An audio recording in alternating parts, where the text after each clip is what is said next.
Sentimos su presencia en medio nuestro. Gloria a Jesús. Él nos ha dicho que Él es el Alfa y el Omega, el testigo fiel, el primogénito de los muertos, el soberano de los reyes de la tierra.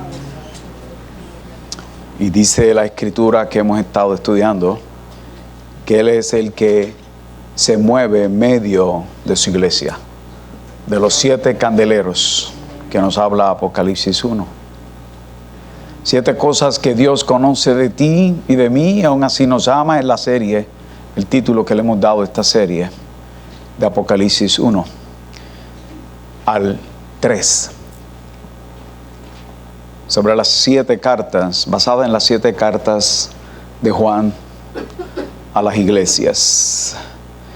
Y decíamos el domingo pasado de que el libro de Apocalipsis fue escrito por el apóstol Juan mientras estuvo desterrado en Patmos, en la isla de Patmos.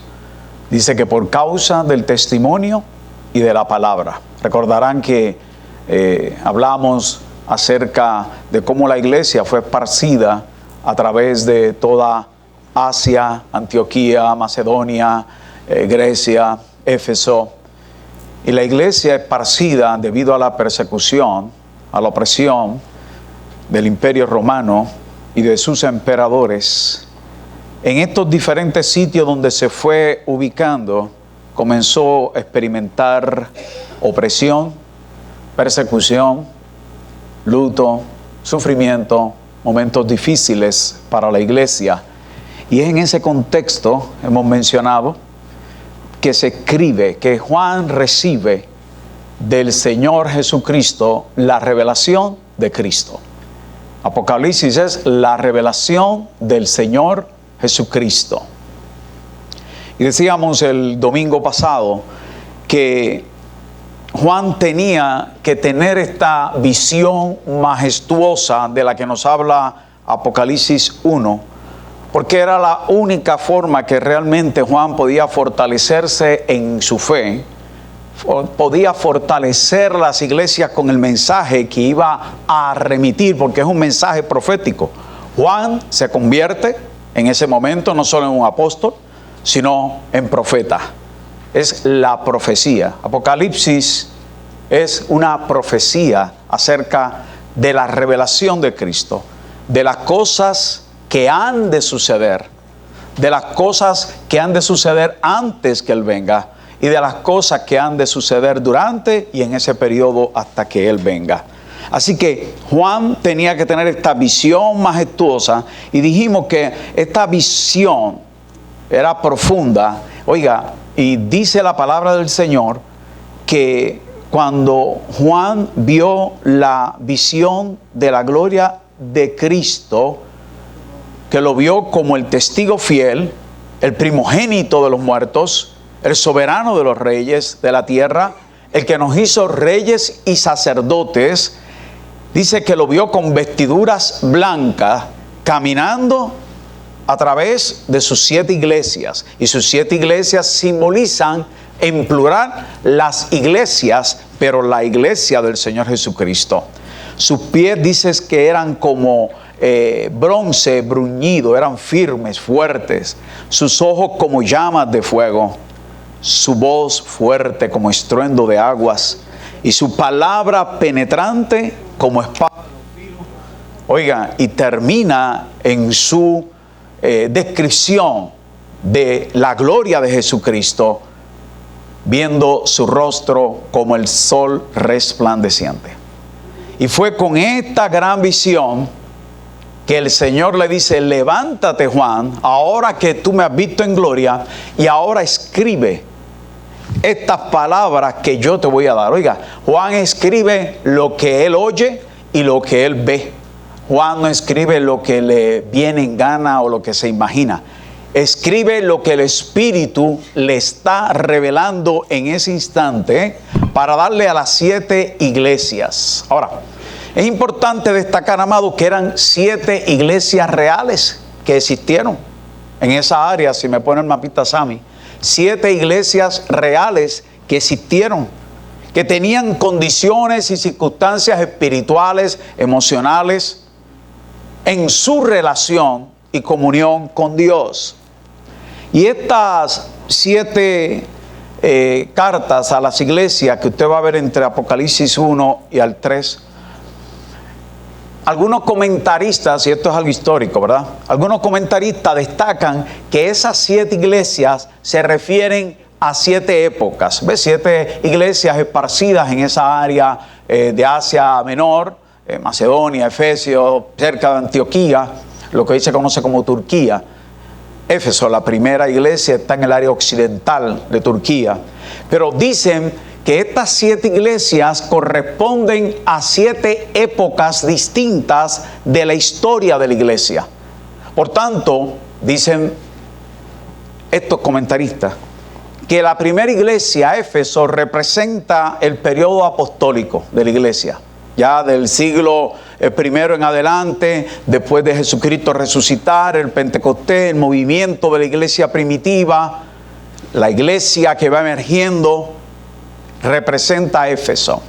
Esmirna representa el periodo de persecución. Pérgamo representa el periodo de corrupción dentro de la iglesia. Tiatira representa el papado romano. Sardis representa la época de la reforma protestante.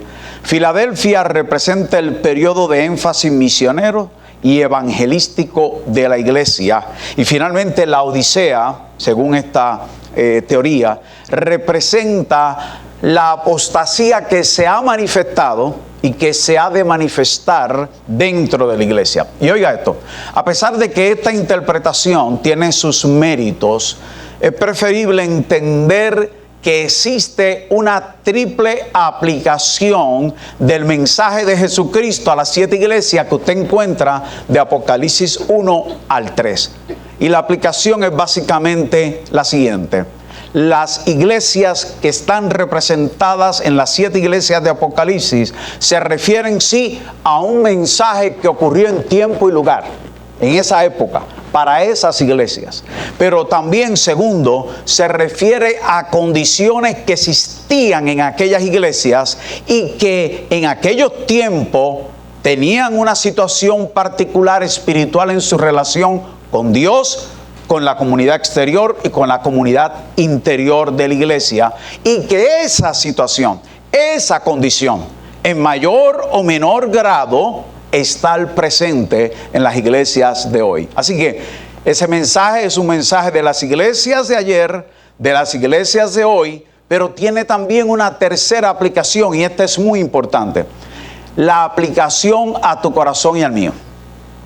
¿Por qué? Porque si vemos esto desde la perspectiva institucional, de que el Señor le está hablando a las iglesias, y no lo puedes discernir como que te está hablando a ti, a mí, que somos iglesia y la iglesia del Señor, entonces podemos perder la perspectiva y nos vamos a involucrar en semántica de que ese mensaje era para el ayer, que ese mensaje no es para hoy, que tiene un simbolismo. No, queremos tener claro que ese mensaje del Señor Jesús a las 7 iglesias es un mensaje para aquellas iglesias, es un mensaje para esta iglesia, pero es un mensaje para tu corazón y para el mío.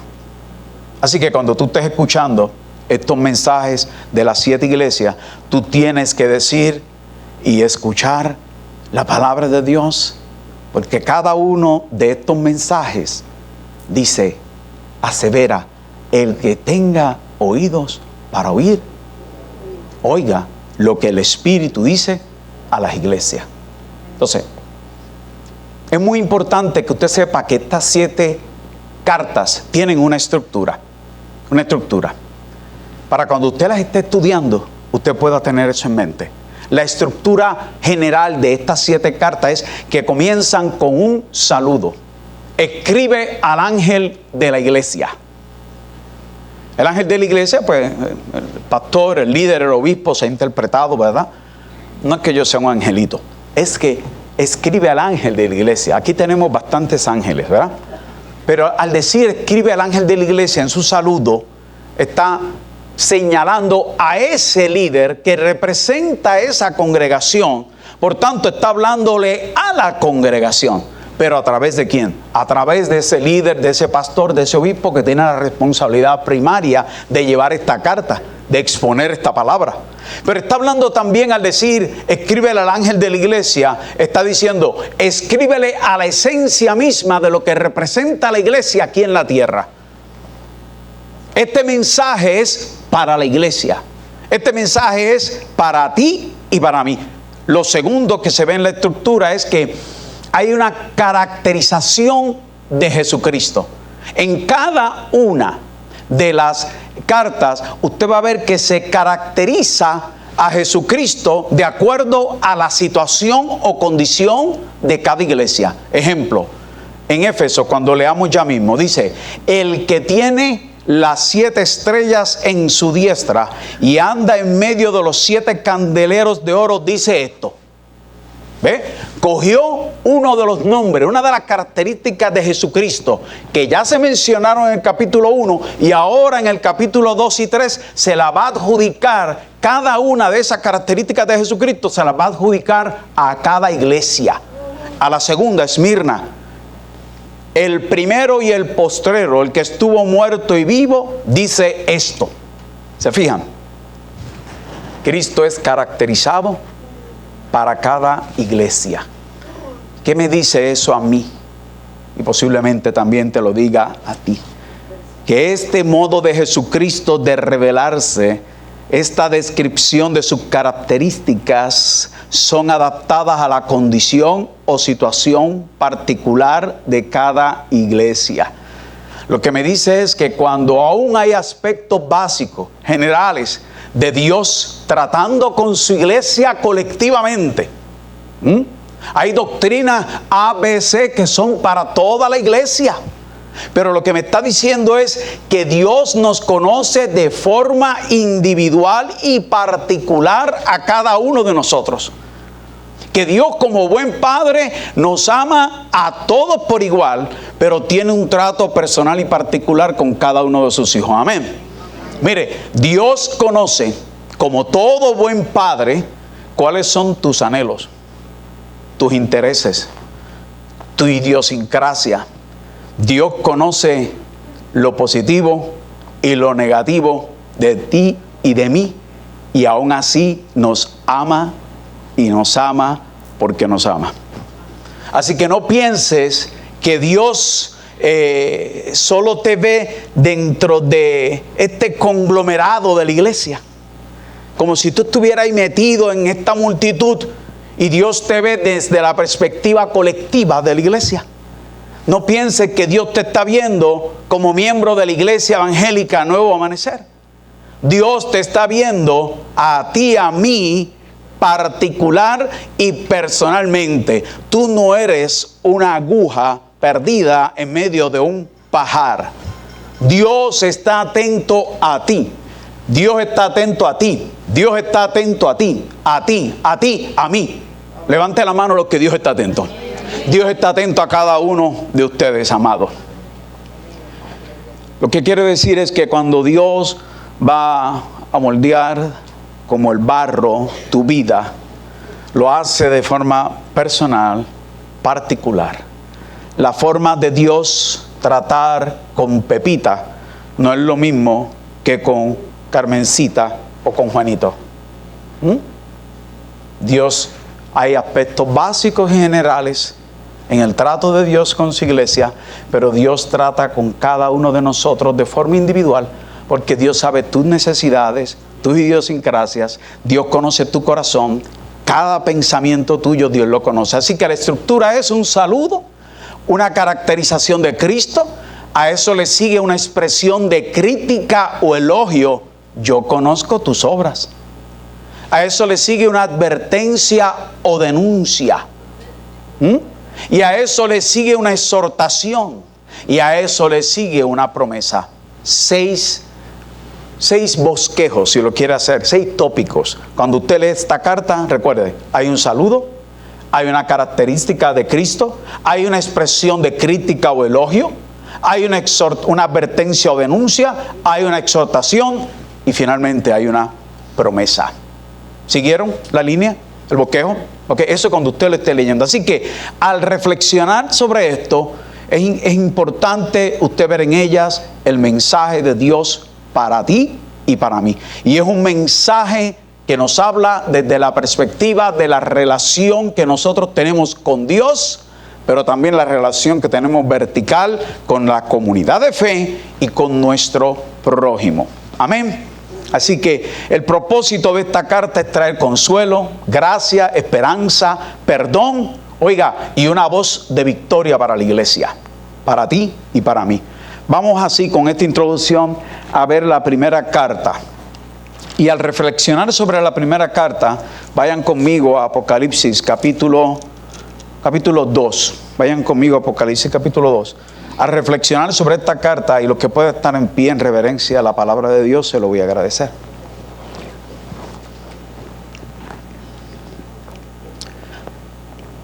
Me gustaría que al reflexionar sobre esta carta, considere lo siguiente. ¿Por qué se enfría el amor? ¿Será posible abandonar o dejar atrás ese ser a quien amas? ¿Cómo se manifiesta esta pérdida de amor? ¿Se podrá recuperar ese primer amor? ¿Y cómo? Y me gustaría que a medida que tú la veas, realmente puedas usarla como una ilustración a tu vida espiritual primero que nada, pero a tu vida emocional también. Porque la palabra del Señor nos habla de forma íntegra, espíritu, alma y cuerpo. Tiene algo que decirnos a nuestro espíritu y a nuestras emociones también. Amén. Así que ten en mente esto. ¿Por qué se enfría el amor? ¿Será posible abandonar o dejar atrás ese ser a quien amas? ¿Cómo se manifiesta esta pérdida de amor? Y si se podrá recuperar ese primer amor, ¿y cómo? Y es posible, en mi oración al Señor, que este mensaje nos ayude a contestar esas preguntas. No solo como iglesia, sino como entes individuales, personales. Vuelvo y repito, si usted ve este mensaje desde la perspectiva colectiva, usted va a decir, bueno, el Señor le está hablando a la Iglesia Evangélica Nuevo Amanecer Inc., registrada allí en el Departamento de Estado. No, el Señor nos está hablando a ti y a mí, al que está al lado izquierdo y derecho tuyo, al que está detrás y al que está al frente. Y al primero que le habló fue este. ¿Ok? Así que lo que se diga aquí, primero el Señor me habló a mí. No tenga la menor duda de eso, que es así. Leemos en Apocalipsis 2, a la gloria del Padre, del Hijo y del Espíritu Santo. Escribe al ángel de la iglesia en Éfeso, el que tiene las 7 estrellas en su diestra, el que anda en medio de los 7 candeleros de oro, dice esto: yo conozco tus obras y tu arduo trabajo y paciencia, y que no puedes soportar a los malos, y has probado a los que se dicen ser apóstoles y no lo son, y los has hallado mentirosos. Y has sufrido y has tenido paciencia y has trabajado arduamente por amor de mi nombre y no has desmayado. Pero tengo contra ti que has dejado tu primer amor. Recuerda por tanto de dónde has caído y arrepiéntete y haz las primeras obras, pues si no vendré pronto a ti y quitaré tu candelero de su lugar si no te hubieres arrepentido. Pero tienes esto, que aborreces las obras de los nicolaitas, las cuales yo también aborrezco. Paréntesis, nicolaitas se entendían, hay mucha discrepancia, hay mucha controversia sobre quiénes eran, se lo garantizo. Pero en términos generales era una secta infiltrada en la iglesia, compuesta incluso por creyentes, se cree, por creyentes, pero creyentes que habían tergiversado la palabra del Señor, y en esa medida eran un tanto gnósticos también, ¿verdad? Así que el Señor le dice a ellos: sé que tú aborreces las obras de estos nicolaitas que también se daban a la idolatría, bien, las cuales yo también aborrezco. Versículo 7. El que tiene oído, oiga lo que el Espíritu dice a las iglesias. Al que venciere, le daré a comer del árbol de la vida, el cual está en medio del paraíso de Dios. Aleluya. Oramos, amado. Señor, pedimos en esta hora que tu palabra nos ilumine el camino, Señor. Suplicamos sabiduría del cielo. El Espíritu Santo tome control de nuestra mente, de nuestro corazón, de nuestra boca, Señor, de nuestro labio. Háblanos por tu palabra, Señor. Tu palabra es la única verdad. Señor, que la podamos atesorar y que escuchemos lo que el Espíritu dice a la iglesia. En el nombre de Jesús. Amén. La ciudad de Éfeso era una de las ciudades más destacadas de Asia. Y dice la historia que llegó a ser el centro de evangelismo utilizado mucho por el apóstol Pablo. De hecho, él estuvo allí aproximadamente 2 años y medio o 3 en Éfeso. Como cofundadores estaba el matrimonio de Priscila y Aquila, también ministró Timoteo, y dice la tradición que probablemente el apóstol Juan también había ministrado allí.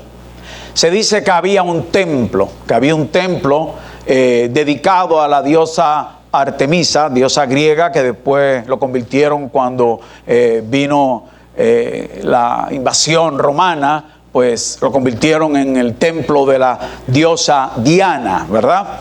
Y era una ciudad donde se practicaba la hechicería, la magia negra, la prostitución, pero oiga, era a su vez un gran centro comercial.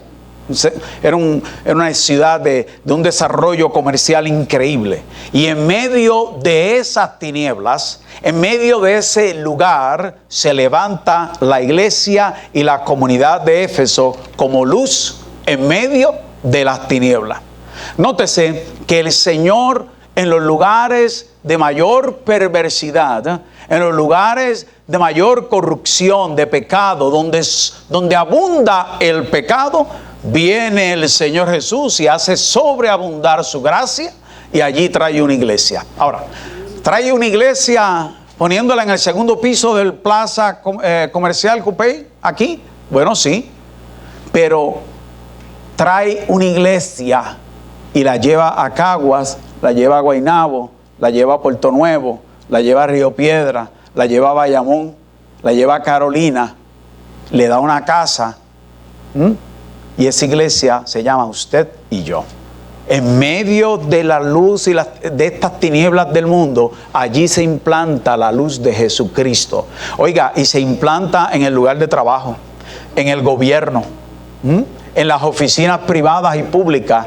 Allí está la iglesia del Señor Jesucristo siendo luz en medio de las tinieblas. Y allí estaba la iglesia de Éfeso. Allí había una comunidad de hermanos y hermanas creyentes a quienes Pablo empezó a discipular y enseñó por, como dije, casi 2 años y medio. Así que la iglesia de Éfeso era una iglesia, mire, floreciente, activa, de poder, de empuje. Una iglesia muy activa. Se preocupaba por realizar buenas obras. Mire cómo le dice el Señor en el versículo 1. Vaya conmigo ahí al versículo 1. Te escribe el que tiene las 7 estrellas en su diestra y el que anda en medio de los 7 candeleros. O sea, el Señor le dice, yo soy el que te sostiene. Yo soy el que te protege. Yo soy el que te cuida. Yo soy el que te gobierna, porque yo soy la autoridad de la iglesia. Dice el Señor Jesucristo. Jesucristo se mueve en medio de su iglesia porque Él es quien tiene cuidado de nosotros como el buen pastor. Pero el buen pastor usa ¿qué? Usa también una vara y un cayado, porque es parte del proceso de amor disciplinario del Señor Jesucristo, ¿verdad? Él guía a sus ovejas, pero usa de vez en cuando la vara y de vez en cuando el cayado. Con una nos da una disciplina, con ambas, pero con una da un poquito de dirección. Y el buen pastor examina cada detalle de sus ovejas. Oiga, las conoce de tal manera que cuando el buen pastor habla, ellas pueden seguirle. Ahora, ¿cómo habla el buen pastor Jesucristo? ¿Alguien me puede decir? Habla a través de su palabra. Habla a través de tu corazón, en medio de la oración. Así que cuando alguien quiere saber, algún creyente dice, yo quisiera que el Señor Jesús me hablara. Aquí está, en la palabra. Yo quisiera sentirlo en mi corazón. Pues métete en la palabra. Y tan pronto te metes en la palabra y te metes en la oración, esa combinación hace surgir la palabra de Dios en tu mente y en tu corazón. De otra forma, lo he dicho otras veces, esto no es por homeostasis, esto no entra de ninguna otra forma. Usted no coge esta palabra y se la pone aquí en el pecho para ver si de alguna manera esta palabra llega a su corazón. La única forma de llegar a su corazón es cuando usted la lee, la reflexiona, la analiza, oiga, y la aplica a su vida. Así que ahí estaba el que tiene las 7 estrellas, el que cuida a su iglesia y la lleva a través de delicados pastos, ¿verdad que sí? Pero también la lleva en ocasiones a través del valle de sombra y de muerte. Pero lo importante es que sea que te sientas en delicados pastos, o sea que te sientas a través del valle de sombra y de muerte, lo importante es que ¿quién va contigo? El buen pastor. El buen pastor. Y dice, yo conozco tus obras. Mire, Jesús es omnisciente. Jesús conoce, escudriña la mente, los pensamientos, las intenciones del corazón, y la palabra dice que no hay nada que se pueda esconder de su presencia. Pero nos está diciendo, yo conozco cuando de corazón y por amor a Él, tú colaboras en el ministerio de la iglesia. El Señor conoce eso. El Señor conoce cuando de corazón tú y yo nos compadecemos del prójimo que está en medio de dolor y de soledad. El Señor conoce eso. Y dice, y yo conozco cuando tú respaldas a la iglesia local, a la obra misionera, no solamente en oración, sino financieramente también. ¿Por qué? Porque el Señor conoce que nosotros debemos dar buenas obras que le agraden a Él. Pero hacemos buenas obras no con el propósito de ser salvos. Es que como somos salvos, hacemos buenas obras. Por eso Él le dice, yo conozco tus obras. Lo que tú y yo hacemos, amado, no es desconocido para el Señor, sea lo que sea. Pero hablando de buenas obras, dice que son buenas obras que Él preparó antes de la fundación del mundo para que nosotros caminemos por ellas. Así que Dios nos dice, yo te conozco. Pero mira qué interesante, yo te conozco no porque soy omnisciente solamente, sino que yo te conozco porque me intereso en lo que tú haces. Me intereso en la obra que estás haciendo. Por eso es que nuestro trabajo en el Señor, amado hermano y hermana, no es en vano. ¿Por qué? Porque Él conoce nuestras obras. Lo que quiere decir es, Jesús se interesa por lo que tú y yo hacemos para su gloria, para la edificación de la iglesia, para el prójimo. Jesús se interesa. Así que la iglesia de Éfeso tenía un historial de buenas obras. Y mire cómo le dice el Señor, yo conozco tu arduo trabajo. Y la palabra ahí es kopos, que quiere decir trabajo exhaustivo. Bien exhaustivo, amado. Dice, tu paciencia. Y al decir paciencia es tu persistencia en la tarea aún bajo presión. O sea, conozco que trabajas fuerte para la obra, para el Señor. Trabajas fuerte, lo haces con paciencia, con persistencia.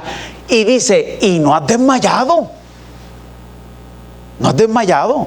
¿Usted no cree que esas son cualidades que cualquier pastor quisiera estar, verdad? Una iglesia así, como estoy yo. ¿Cierto? Amén, amén. Y dice, y tampoco, mira lo que le dice a Éfeso. Mira, has hecho tantas cosas buenas que incluso tú no puedes soportar a los malvados y falsos apóstoles y maestros. Esto es, has tenido discernimiento. Wow, amado, qué cualidades. Cuando yo estoy leyendo eso, yo digo, esta gente eran sólidos en doctrina y en buenas obras. Eran sólidos en doctrina y en buenas obras. Tienen arduo trabajo, paciencia, no han desmayado, conocían a los falsos maestros. Oiga, pero ¿quién dijo ese elogio acerca de la iglesia de Éfeso?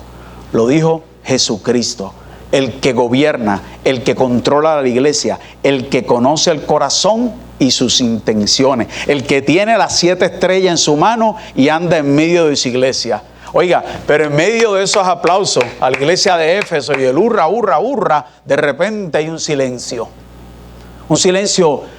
de asombro, un silencio de contraste. Versículo 4. Pero, arduo trabajo, sí. Paciencia, sí. ¿No has desmayado? Sí. ¿Disciernes a los falsos maestros? Sí, amén. Pero, tengo contra ti que dejaste atrás, eso es un aoristo de pasado, dejaste atrás tu primer amor. ¿Cuáles son las dos vertientes de ese versículo? Te conozco a la perfección, conozco tu activismo en la iglesia, pero sé que has dejado atrás tu primer amor. Te conozco, la segunda vertiente. Reconozco esa actitud también de por qué dejaste atrás tu primer amor. Por tu dejadez, por tu pereza y por tu pasividad. Ese dejar atrás, ese primer amor tiene esas dos vertientes. Eres bien activo, arduo trabajo, muy paciente, muy buenas obras, pero has dejado atrás tu primer amor. Te conozco, pero tienes una actitud de pereza y pasividad también. Son dos vertientes y has dejado atrás tu primer amor. ¿Por qué se enfría el amor? ¿O por qué se deja de amar? En un artículo que estuve leyendo, voy a parafrasearlo. Mira lo que decía el autor y me llamó la atención. Las dos dinámicas que surgen de todo lo relacionado al amor. El amor se caracteriza por su cualidad y virtud expansiva en favor de todo aquel que es objeto de nuestro amor. Voy a repetirlo. Es interesante. Dice él, hay dos elementos relacionados con el amor. Una es esa dinámica de expansión del amor, pero otra es la dinámica de contracción del amor.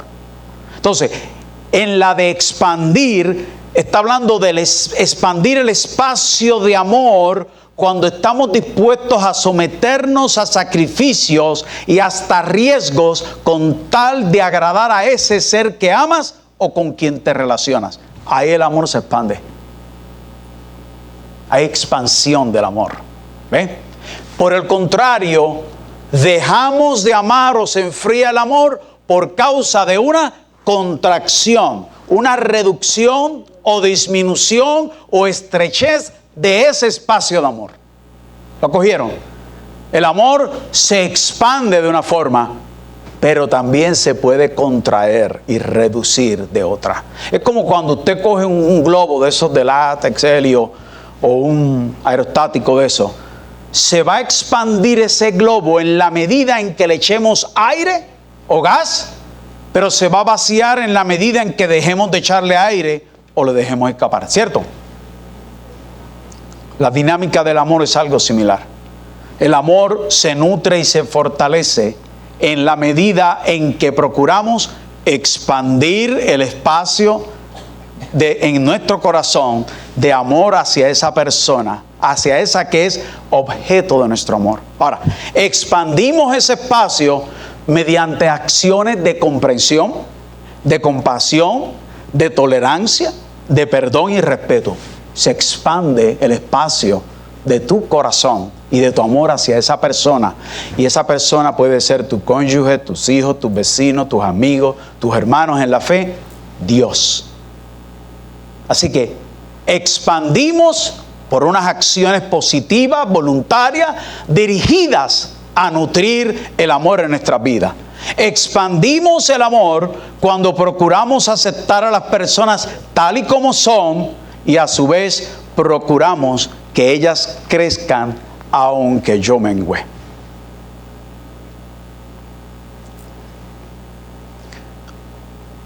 Por otro lado, se enfría el amor por contracción cuando ya no estamos dispuestos a colaborar en el proceso de expansión. Esto es, cuando ya no es nuestra prioridad o disposición el procurar activamente agradar o complacer a ese ser amado. Se enfría entonces el amor, se contrae cuando somos intolerantes, egoístas, poco comprensivos, irrespetuosos, vengativos y rencorosos. ¿Captaron? ¿Captaron la forma de expandir el amor? Y cómo se expande ese espacio en tu corazón. Pero también hay una forma de contraer ese amor, de reducirlo. La forma que yo puedo ilustrar esto, mientras meditaba en esto, de este proceso de expansión y contracción del amor, es viéndolo en una etapa. La etapa del enamoramiento. ¿Recuerda esa etapa? Sí, cuando conociste a ese príncipe azul, a esa princesa azul, que nos sentimos profundamente atraídos. Mire, al extremo que todo nuestro ser, espíritu, alma y cuerpo, experimentó cambios. Mire, el simple hecho de usted estar al lado de ese ser querido, le provocaban a usted escalofríos, nervios, taquicardia, las manos sudorosas. ¿Recuerdan esa etapa? No me digan que no. Veíamos a nuestra pareja como el ideal, algo utópico, un sueño. Y usted sentía esas mariposas en el estómago. Mira cómo se rían. Esas mariposas en el estómago. Por ese ser amado. Por ese ser amado usted estaba dispuesto a realizar cualquier sacrificio. Yo recuerdo sacrificios como este. Eran los míos, no sé los suyos. ¿Ve? De usted estar 2 horas en el teléfono con el cable enredado así por el cuello. ¿Y recuerdan aquel cable largo negro del teléfono? Yo podía estar 2 horas ahí hablando por teléfono. Y cuando mi mamá, ahí está mi hermana que es testigo, cuando mi mamá ponía el candadito en el teléfono ese que era el dedito, yo buscaba la forma de cómo sacar ese candado de ella como diera lugar. Y lo lograba. Y después lo ponía de nuevo. Ya yo sabía el trick de cómo hacerlo. Pero no había sacrificio que yo no hiciera por hablar con mi novia en ese momento. No la había. Pregúntele a ella, está aquí. Caminar a San Juan, ida y vuelta, a pie. Eso era un paseo. Un paseo. ¿Cierto? ¿Le sucedió a usted alguna vez? ¿Experimentó eso? Oiga, si usted no experimentó eso, se lo perdió yo. Yo creo que está a tiempo. Pero así las cosas, amado. La etapa del enamoramiento, de esa etapa pasamos al matrimonio. A un amor más comprometido ahora con el cónyuge, con los hijos, con el trabajo, con la oficina, con otras actividades. Entonces se reducen los espacios de tiempo y atención que dábamos a nuestro príncipe azul. Y ahora nos enfocamos en otros intereses o actividades. Y ya no hay mucha mariposa en el estómago, ni mucho escalofrío, ni mucha mano sudorosa. Ahora hay otras emociones a veces, ¿verdad? Ya casi nunca usamos los lentes color de rosa con el que habíamos mirado a la parejita. ¿Ves? Ahora mientras más oscuro mejor, ¿verdad? Y a veces hasta citamos a Pablo. No, Pablo dijo que miramos a través de oscuro espejo. Así que, miren cómo voy llevando esto. La etapa del enamoramiento es esencial, es maravillosa, es vibrante, pero es inestable y temporera. Tiene su razón de ser y su etapa. Y es necesario que los matrimonios cultiven, desarrollen esa etapa en alguna medida, procurar mantener encendida esa llamita del amor y del enamoramiento. De aquí que toda relación sentimental, marital, noviazgo, amistad, no puede depender de la fase pasional o sensual llamado amor eros. Tampoco puede depender de esa fase de aprecio o de cariño llamado amor filial. Bien, el amor eros o el filial son importantes, pero oiga esto, solo van a acentuar una fase del compromiso de las personas. ¿Usted sabe cuál es el amor que permanece para siempre? Ágape, el amor de Dios. Que nosotros que estamos capacitados con amar, a base de ese amor de Dios, sabiendo que el amor de Dios nos ha capacitado para mantener una relación saludable, estable, duradera con ese ser amado, llámese amigo, novia, cónyuge, hijo, prójimo, hermano en la fe. El amor ágape de Dios es el que no busca lo suyo, ¿cierto? Dice que no se irrita, no guarda rencor, no se goza de la injusticia. Ese amor de Dios nos enseña a ser tolerantes, a vencer el orgullo y el egoísmo y sobre todo a perdonar.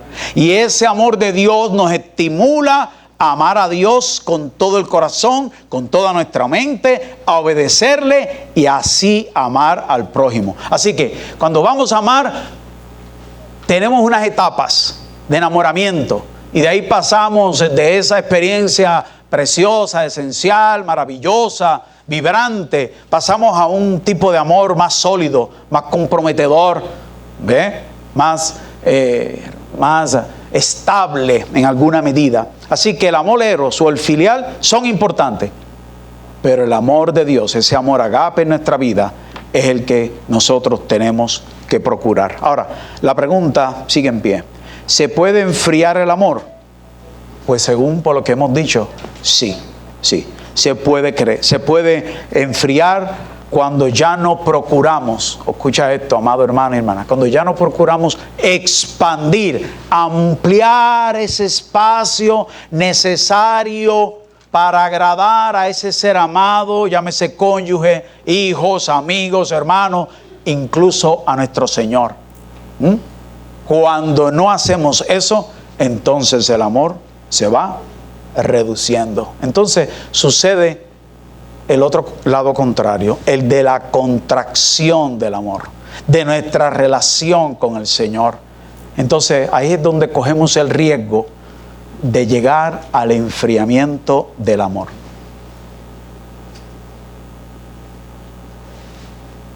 Y con este preámbulo del amor decimos lo siguiente: algo análogo fue lo que le sucedió a la comunidad de Éfeso. Comenzó a tener una experiencia de contracción de su amor por Dios, de su amor entre los hermanos y de su amor al prójimo. Y mire cómo dice el versículo 4: pero tengo contra ti que dejases atrás tu primer amor. En griego, ¿sabe lo que dice? Has dejado de amarme a mí primero. Has dejado mi primer amor. ¿Qué pasó en Éfeso? Estos creyentes empezaron a hacer alianza incluso con gente pagana o con creyentes no comprometidos. Habían perdido esa motivación conductora, esa pasión original tan vital para ser efectivo en la vida cristiana. ¿Qué sucede en el primer amor? En el primer amor, por eso traje la ilustración, ¿verdad?, del enamoramiento. En el primer amor hay pasión por el Señor y su obra. El enamoramiento de todo concerniente al Señor.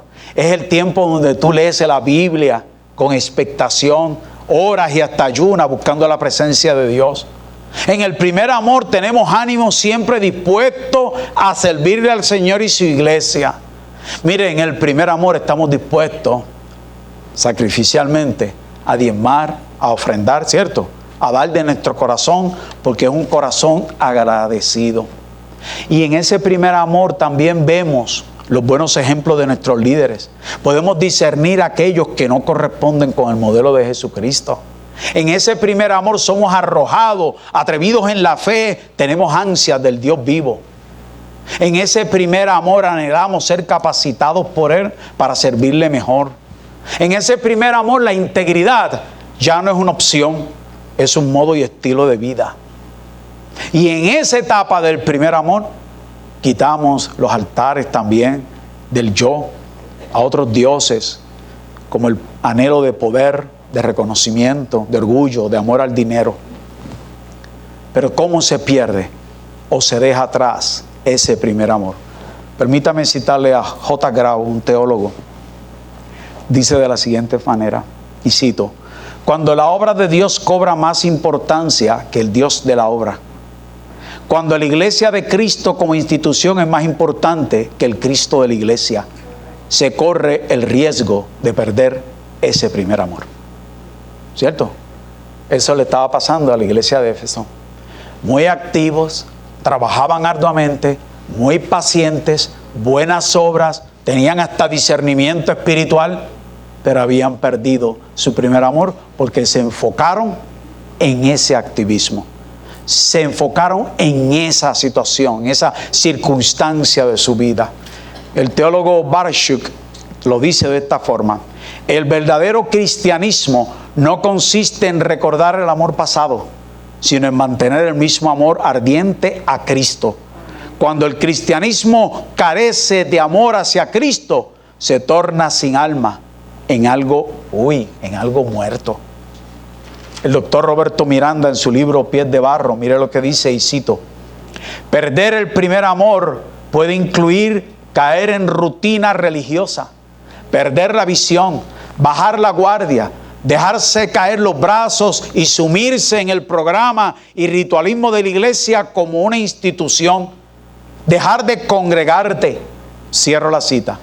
Perder el primer amor puede ser provocado cuando caemos en inercia espiritual, cuando dejamos ir a la palabra de Dios en búsqueda de respuesta. Ya no buscamos la palabra de Dios para tener alguna respuesta. Ahora buscamos el horóscopo, o qué nos dice el amigo, o qué nos dice la amiga, o qué nos dice este librito de devocional, pero la palabra de Dios se la dejamos a un lado. Perdemos el primer amor cuando ponemos los ojos en las decepciones y frustraciones de la vida. Cuando nos deslizamos y hacemos alianzas funestas con personas carnales y de visión humanista o liberal. Cuando vamos a tomar una decisión en nuestra vida y en vez de consultar con el Señor, consultamos entonces con otras personas. Y eso no viene mal. La palabra dice que en la multitud de consejos hay sabiduría. ¿Ve? Pero estamos hablando de la prioridad. Vas a tomar una decisión, vas a enfrascarte en un estudio, en algún negocio. Tu primera área de consulta debe ser ¿quién? Dios, su palabra. Perdemos el primer amor. Como decía Jeremías: porque dos males ha hecho mi pueblo. Me dejaron a mí fuente de agua viva y cavaron para sí cisternas rotas que no retienen aguas. Perdemos ese primer amor cuando hacemos ídolo del dinero, del placer, del honor, del poder. Esto es como cavar con gran esfuerzo en terreno árido, cisternas que no saciarán tu vida. Jesús dijo: yo soy la fuente de agua de vida. El que de mí bebe no tendrá sed jamás. ¿Se puede enfriar el amor? Sí. ¿Cómo? Como lo hemos dicho. Pero ¿cómo se manifiesta? Se manifiesta ese enfriamiento, ese congelamiento del amor, ese dejar atrás el amor. Se manifiesta en la falta de unidad y compañerismo. Se manifiesta en un activismo religioso donde no fluye el amor en la comunidad de fe. ¿Cómo podemos recuperar el primer amor? ¿Cómo podemos recuperarlo? Nos lo dice la palabra. Detectemos, identificamos esas áreas débiles de nuestro carácter, ese talón de Aquiles. Mire lo que dice el versículo 5. El versículo 5, el Señor ahora entra a hacer un reproche, un consejo a la restauración de esta iglesia y le dice: recuerda de dónde has caído. Esto es, acuérdate de cómo eras al principio de nuestro encuentro. Oiga, recuerda hoy, eso es lo que le está diciendo. En el griego es: recuerda hoy, no lo dejes para mañana. Reflexiona en tu estado y relación con el Señor hoy. ¿Qué fue lo que te hizo enfriar tu amor y tu pasión para con el Señor y su obra? ¿Acaso tuviste una decepción en la iglesia? Y normalmente las decepciones vienen a través de ¿quién?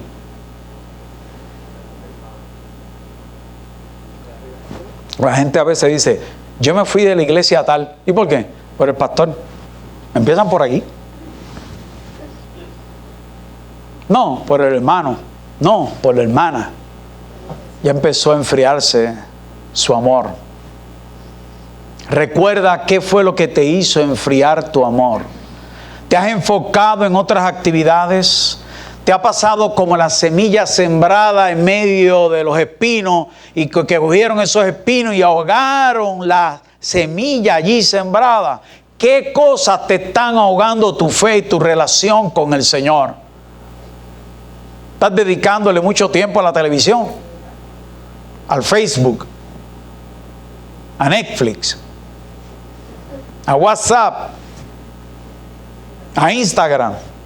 La lista es grande, ¿verdad? No, si yo me la sé, no crea que no. Y lo he dicho otras veces y lo voy a seguir diciendo hasta que me muera.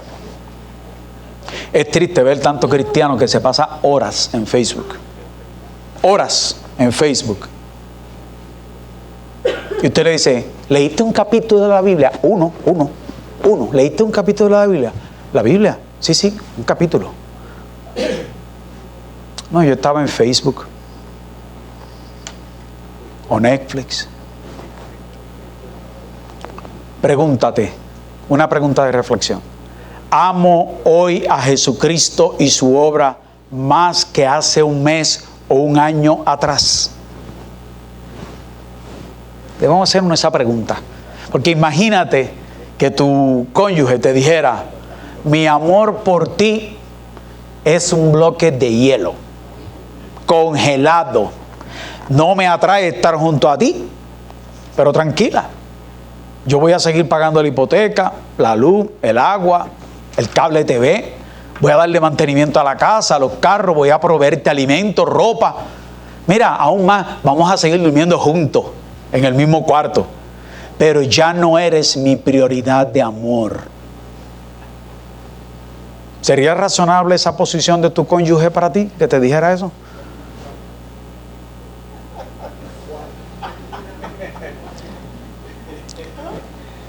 Oiga esto, sucede que así le decimos al Señor en ocasiones. Ya no me apasiona Jesús, ni te amo como antes, pero tranquilo, yo voy a seguir visitando la iglesia de vez en cuando. Voy a cantar en el devocional de vez en cuando.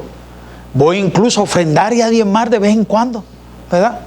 Y asistiré a alguna de las actividades de la iglesia de vez en cuando. Pero Jesús, ya no eres mi prioridad. ¿Sería razonable eso? No. Y si te ha pasado algo similar, porque no estamos exentos de esas situaciones de altas y bajas en la fe, no estamos exentos de eso, amado. La Biblia te dice, recuerda tus primeros amores con el Señor, tus días y momentos de íntima comunión con el Espíritu Santo. La Biblia nos dice, recuerda aquellos momentos donde entregabas todas tus situaciones y confianza al Señor.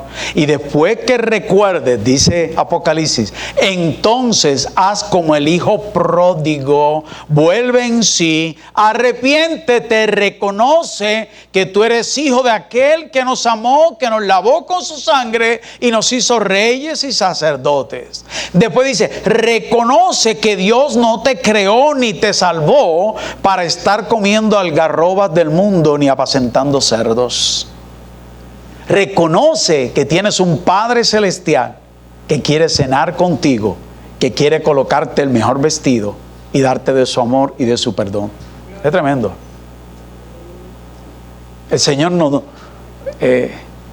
da así de momento la manita un poquito fuerte y de momento viene y nos acaricia y nos pasa la mano suave y nos dice, está bien, yo conozco tus obras y sé que te has apartado y sé que se te ha enfriado el amor por las razones que ha dicho este pastor aquí, entre otras, pero mira, arrepiéntete, recuerda de dónde has caído ¿Ve? Entonces viene y dice, ¿y cómo voy a recuperar ese primer amor? Pues mira, te lo dice la palabra.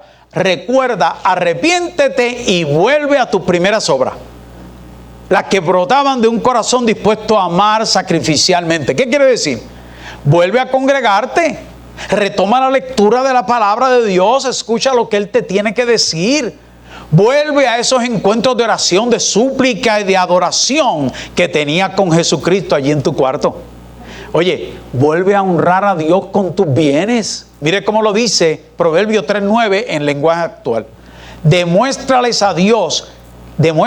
a Dios que para ti Él es lo más importante. Dale honra con todo lo que tienes y de todo lo que ganas. Así nunca te faltará ni comida ni bebida. Eso lo dice en lenguaje actual. Y yo le decía a una persona que hablaba con ella esta semana, yo le decía, yo no sé, y yo no tengo temor a hablar de esto, yo, amado. Yo no sé por qué los alegados creyentes en el Señor quieren teologizar tanto cuando llegan al dinero. Al momento de dar del diezmo y la ofrenda, ahí vamos a teologizar, ahí vamos a bajar todos los comentarios para probarte que el diezmo era del Antiguo Testamento y que no tiene que ver nada con la gracia del Nuevo Testamento. Y te bajan todo un Ave María, un argumento increíble con tal de no diezmar y no ofrendar. Mezquinos. Porque todo pertenece a Dios. El 100% pertenece a Dios. No te pertenece a ti. Con todo y con eso, Dios te dice, toma el 90, dame tú el 10. No, pero aún para ese 10 estamos buscando toda la teología. Le ponemos la lupa, miren, nos ponemos bien exegéticos, bien exegéticos. Con tal de no honrar a Dios. That's it. Con tal de quedarte con Él.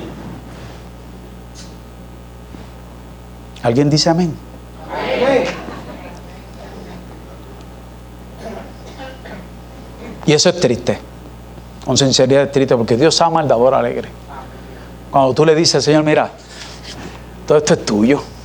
Esto es tuyo. Usted sabe una cosa, que para el hebreo el concepto de la mayordomía implicaba que todo era de Dios, todo. Su casa, su cabrito, su vaca, su caballo, el perrito, la esposa, los hijos, todo era de Dios. Entonces, el diezmo era solamente una parte, un tipo muestra, que decía, mira Dios, todo este 100 te pertenece a ti.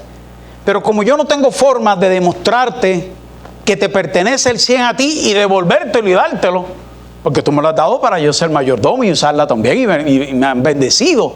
Pues mira, yo voy a coger esta porcioncita del 10% como una muestra de que en mi corazón y en mi mente todo te pertenece a ti.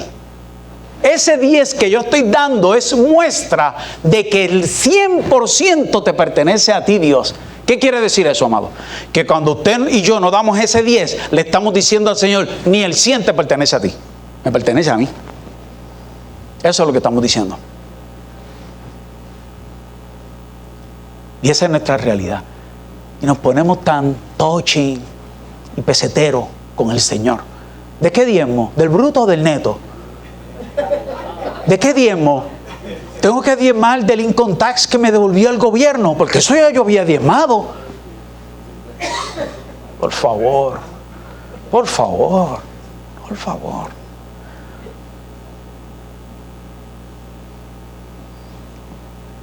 Piensan que esto se paga. Yo voy allí, vamos a la oficina de la administración y decimos, yo vengo aquí por fe. ¿A qué? Para que tú me aceptes que puedo estar ahí metido, que no tengo que pagar $3,000 mensuales.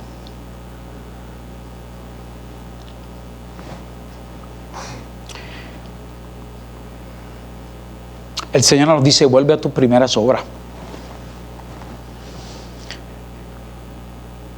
Es momento de decirle en súplica al Señor, como Ezequiel 37, Espíritu de Dios, ven con tu gracia y sopla sobre estos huesos que se sienten fríos y secos y revivirán. Ya es hora de decirle eso al Señor. de dejar de jugar al religioso y al teólogo. Y yo creo a pie juntilla en la teología bíblica y sistemática. Pero me indigna, soy sincero, me indigna cuando los creyentes usan la teología bíblica y sistemática para, al fin y al cabo, no hacer la voluntad de Dios, amado.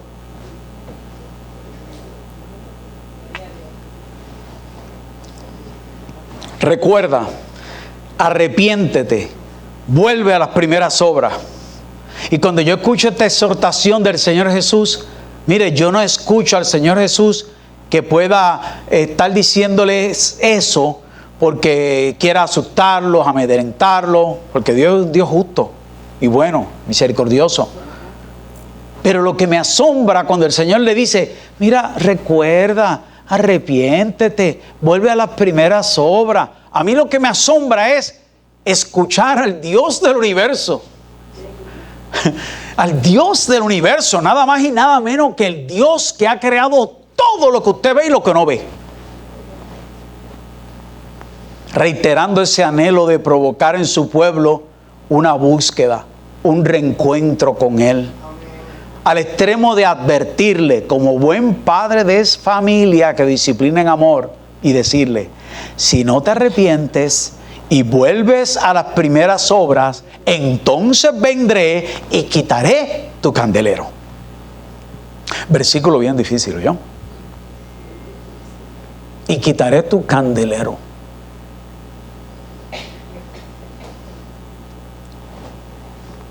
Una iglesia carente de amor a Cristo, a los hermanos y al prójimo no podrá subsistir. ¿Por qué? Porque por su propia debilidad espiritual de un corazón no arrepentido, esa iglesia, ese creyente, se quedará sin poder necesario para ser testigo efectivo del Evangelio de Cristo. Eso es lo que está diciendo. Por tanto, su luz ya no será lumbrera a los pecadores, porque es el amor de Dios y al prójimo lo que mantiene el candelabro encendido. Y por eso está diciendo, si no te arrepientes, quitaré tu candelabro. Tú mismo te estás debilitando espiritualmente. Tú mismo te estás autoanulando. Yo te estoy dando la oportunidad a que vuelvas y retolles y vuelvas y emerjas como el ave fénix. ¿Saben una cosa? Que la ciudad de Éfeso, Turquía, cerca en el área occidental de Turquía, hoy en día se dice que es un lugar de ruinas y de gran influencia musulmana y de otras religiones paganas. Me da la impresión que el Señor le quitó el candelabro. Y es triste y lamentable escuchar a través de todo el mundo, las cientos y miles de iglesias que están cerrando. Ya no brillan, ya no hay luz en ese lugar de esa iglesia. ¿Por qué? Porque no hay amor de Jesucristo, no hay candelero encendido. Y ante este escenario y ejemplo de la iglesia de Éfeso, el Señor nos hace un llamado. Mire qué interesante. Por favor, escucha. El que tiene oídos para oír, oiga lo que el Espíritu dice a la iglesia. Oiga lo que dice el Espíritu. Dice, preste atención ahora. Esto es en serio. Esto es medular. Esto es de importancia máxima. Porque es la revelación de Jesucristo. ¿Y qué le dice a la iglesia? ¿Qué le dice el Señor Jesucristo a la iglesia y te dice a ti, a mí hoy? Nos dice, mantente en ese primer amor. Te está diciendo, si la influencia del mundo, del humanismo, ha minado tu pasión y tu amor por el Señor, aquí está el Espíritu Santo. Aquí está Jesucristo con los brazos abiertos, extendidos, diciendo, recuerda, arrepiéntete, vuelve a las primeras obras. Y mira, yo estoy aquí. Qué tremendo. El Señor dice, yo estoy aquí. Dios es el Dios de las oportunidades. Te ofrezco a que seas más que vencedor, que vengas a comer del árbol de la vida, a permanecer en la vid verdadera. Jesucristo nos invita a una estrecha relación con Él y mantener vivo ese primer amor. 7 cosas que Dios sabe de ti. y aún así nos ama. A la iglesia de Éfeso y a mí y quizás a ti, el Señor nos dice: te invito a reenamorarnos, a refortalecer nuestro amor por Jesucristo y por su obra. Qué bueno es el Señor. Inclinamos nuestro rostro. Te damos gracias, Señor, porque tú te paseas en medio de tu iglesia, Señor, y nos dice: ya está bueno de jugar a la religión, al cristianismo. Yo me alegro de tus buenas obras, me alegro de tu actividad, me alegro que seas paciente, de tu arduo trabajo, pero mucho más me alegro cuando lo haces para mi gloria, cuando lo haces porque me amas, cuando lo haces con pasión, con anhelo en tu corazón de servirme y serme fiel, dice el Señor.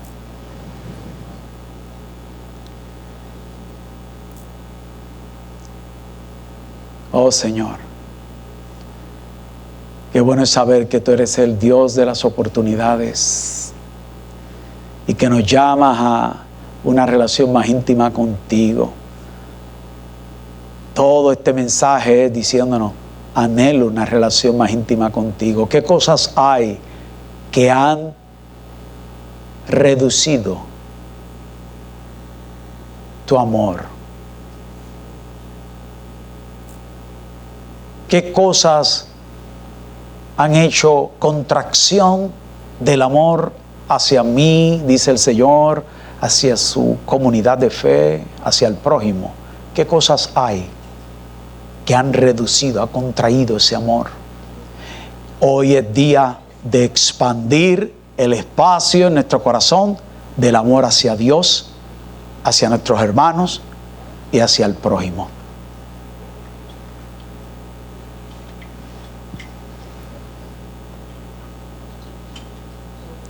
Hoy es día de reflexionar.